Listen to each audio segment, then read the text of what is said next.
Aku mau bahas apa lupa aku.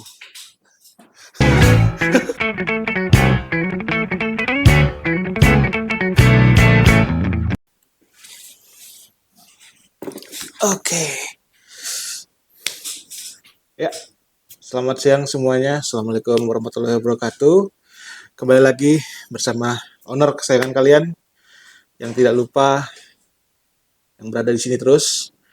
Walaupun setiap hari saya tidak ada di sini, tapi ya kita namanya juga buat konten. Kita edukasi para penghuni kita edukasi para penonton kita tentang apa aja yang ada di Kromo Residence ini, fasilitasnya seperti apa, serta apa yang membuat The Kromo Residence itu spesial. Oke, mungkin kalian sudah menonton video yang saya upload tadi barusan, yang The Kromo Residence upload, yaitu tentang fasilitas apa saja yang ada di The Kromo Residence. Memang itu adalah fasilitas yang saat ini sedang berjalan di The Kromo Residence dan juga mungkin bisa membuat penghuni itu merasa nyaman dengan kehadirannya fasilitas tersebut. Ada pertanyaan yang muncul dari penghuni, calon penghuni, bahkan dari media sosial, dari YouTube juga ada banyak. Kenapa saya sebagai owner itu mau menghadirkan fasilitas-fasilitas tersebut pada saat kos ini sudah berjalan. Seperti yang sudah diketahui dari video-video sebelumnya ya, kos ini saya ambil take over. Dan untuk fasilitas-fasilitas yang saat ini ada, itu baru saya hadirkan setelah saya take over. Nah, balik lagi ke pertanyaan tersebut. Kenapa saya mau menghadirkan fasilitas-fasilitas yang tadi saya sebutkan? Fasilitasnya apa saja? Ada yang pertama muncul adalah Minimart. The Kromo Minimart. Itu adalah fasilitas yang pertama kali muncul di The Kromo Residence, yang saya hadirkan di The Kromo Residence. Yang kedua apa? Cafe. Nama kafenya apa? The Kromo Cafe Balcony. Kenapa saya namakan tersebut? Karena memang ada di balkon atas yang saya rubah. Sebelumnya hanya balkon kosongan gitu aja menjadi sebuah cafe yang nyaman untuk penghuni bisa interaksi satu sama lain, untuk ya mungkin sekedar nongkrong tanpa harus membeli minuman makanan yang ada di kafe tersebut. Itu saya hadirkan. Saya sebagai hadirkan ruang komunal ya, kalau bahasa kerennya. Memang itu saya hadirkan. Kenapa saya hadirkan? Ya untuk menunjang seperti yang saya sudah di video-video sebelumnya saya bahas bahwa saya menghadirkan kenyamanan di sini. Jadi saya tidak menghadirkan keren-kerenan kamar mewah atau enggak, karena saya take over. Jadi saya hanya merubah sedikit mungkin format layout dan juga saya menambah itu. Sehingga apa? Value-nya dapat. Apa yang saya tanamkan di The Kromo Residence seperti yang saya omongkan di video-video sebelumnya itu tersampaikan dengan baik. Dan juga saya menghadirkan manajemen di sini. Di sini ada adminnya, di sini ada bagian keuangannya. Jadi yang mau bayar ya tinggal langsung. Walaupun di sini saat ini per 2026 semuanya sudah harus cashless untuk pembayaran kos. Kalau untuk minimarket ya masihlah kita terima cashnya, dan juga semua pembayaran transparan, jelas operasional kita seperti apa, lalu kegunaannya untuk apa. Itu balik lagi ke fasilitas yang saya tadi sebutkan. Selain dua itu apa fasilitasnya? Yaitu fasilitas laundry. Fasilitas laundry memang banyak kos yang menghadirkan. Cuma saya menghadirkan dengan cara seperti ini. Mereka bayar, ada tambahan charge sebesar Rp200.000. Tapi apa yang didapat? mereka selama 30 hari full bisa melaundry pakaian mereka tanpa ada batas minimum charge maupun minimum pieces ataupun minimum berat. Cuma yang kita tidak bisa laundry adalah misal mereka membawa boneka besar, sepatu, itu kita belum bisa untuk menerima laundry yang seperti itu. Cuma kalau untuk pakaian, jaket sekalipun yang bukan jaket kulit ya, jaket yang seperti hoodie itu kita masih bisa terima. Itu yang mungkin menjadi pembeda. Banyak yang tanya, apakah rugi atau enggak? Selama kita perhitungannya tepat, kita tidak akan rugi. Seperti yang mungkin banyak owner-owner kos yang tanya kepada saya, ada yang datang ke sini juga, gimana sih mas cara mengelola? Kayak baru ibarat kata ya seumur jagung kosannya, atau mungkin baru berjalan. Tahun ini kita tahun keempat, kok bisa sudah settle seperti ini? Ya saya banyak trial and errornya. Saya banyak menghabiskan dana investasi lebih. Jadi ibarat kata kita merawat mobil tua ya. Kita merawat mobil tua, walaupun bangunan ini bukan bangunan tua, tapi ya ada saja kebutuhan yang harus ditambahkah atau misalnya diperbaikikah atau semisal kita harus menambah value-nya kah, seperti itu.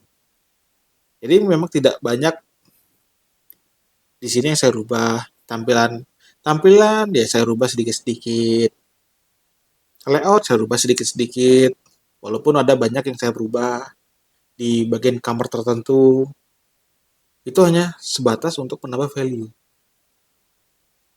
Disitulah cara saya meningkatkan kenyamanan penghuni melalui fasilitas yang saya berikan.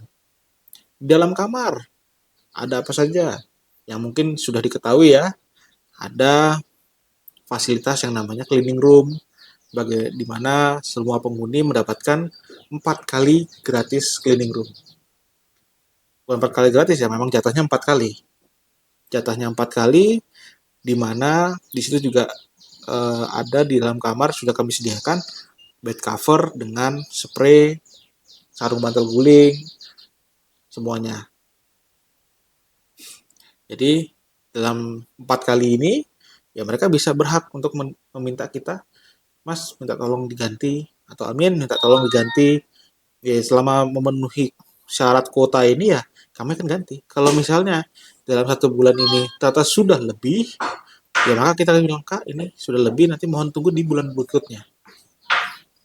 Berarti kan jatah mereka seminggu hanya sekali.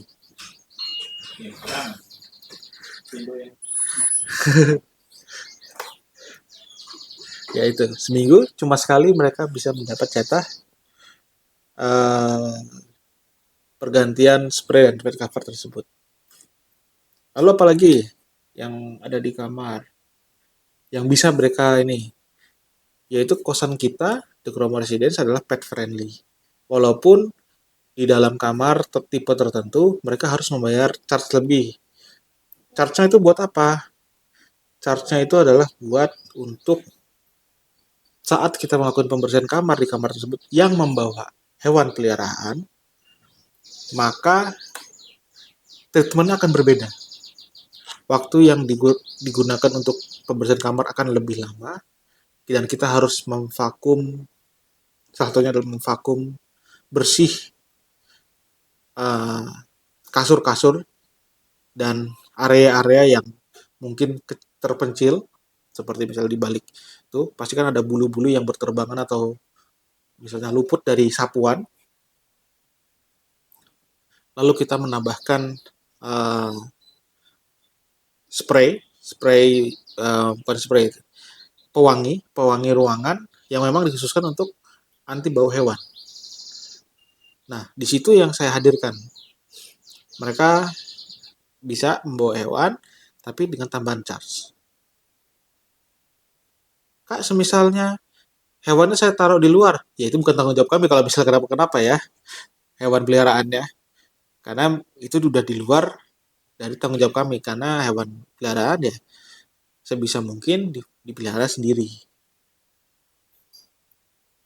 Lalu semisal ada penghuni yang minta bisa membawa hewan, Kak bisa tolong dilihatin nggak, misalnya jaga pergian seminggu atau apa, bisa tolong kasih makannya, itu bisa. Tinggal ngomong ke karyawan kami, tinggal bilang ke admin atau ke karyawan kami, nanti kami akan membantu menjaga. Asalkan tempatnya tetap di dalam kamar. Misalnya ada request sekalipun, Kak bawa jalan-jalan keluar atau apa, ya itu bisa sesekali kan kami ini, asalkan jadwal rutinitas kami sudah selesai. Itulah yang fasilitas yang kami hadirkan di sini. Banyak pertanyaan yang muncul, yang seperti tadi, bagaimana bisa nggak kosan ini bawa hewan peliharaan atau enggak? Tadi sudah saya jawab. Terus kosan ini bisa nggak laundry yang berat-berat? Tadi juga sudah saya jawab bahwa jawabannya tidak bisa yang berat-berat. Kak, saya bawa laundry sekitar 8 kilo. Itu mohon maaf kami tidak terima. Walaupun ada batasan berat, 8 kilo dalam 1 bulan, tetap saja itu di luar dari kapasitas mesin kami. Karena kami juga banyak menerima laundry dari kamar-kamar lain, jadi tidak cuma satu kamar. Dan kami melaundry sewajarnya. Beratnya adalah sewajarnya. Sewajarnya orang laundry saja. Kalau 8 kilo berarti kan itu udah kategorinya laundry berat. Seperti itu. Banyak yang tanya kos de Kromo walaupun masuk gangnya kecil pada awalnya sebelum saya buka pintu barat, karena sekarang de Kromo ada 2 pintu akses yang bisa diakses dari pintu timur dan pintu barat. Pintu timur memang gang kecil. Itu memang awal mula de Kromo berjalan bisnisnya. Jadi cuma satu akses itu, cuma sekarang sudah ada akses yang lebih lebar yang bisa 2 mobil papasan, itu di pintu barat. Parkirannya gimana? Tenang aja. Wah, kalau misalnya penghuni-penghuni sekarang atau calon penghuni sekarang lihat depannya ada tanah kosong, itu tanah milik The Kromo Residence, bukan tanah milik orang lain. Yang nantinya tanah tersebut akan dibangun kosan yang baru. Cuma masih belum tahu kapan akan terbangun. Ya, kita doakan saja ya. Mungkin penonton juga mohon bantuan doanya agar cepat terrealisasi. Parkir motor gimana? Parkir motor ada di bawah kanopi. Sangat terjaga. Motornya 24 jam security kami, 24 jam CCTV kami. Sehingga kami di sini menghadirkan rasa nyaman, kita juga menghadirkan rasa aman. Itu yang membuat The Kromo Residence bisa menjadi pilihan para calon penghuni untuk ngekos. Jadi tidak sembarangan orang juga yang kami pilih di sini. Semisal mungkin yang sudah tahu, saat ada orang penghuni yang melakukan kesalahan fatal, kita akan punya hak prerogatif untuk melakukan pemutusan sewa secara sepihak dan mengeluarkan dia dari The Kromo Residence. Itu. Mungkin itu yang bisa saya jabarkan dari fasilitas The Kromo Residence. Mungkin nanti kita akan ketemu di konten-konten yang lainnya.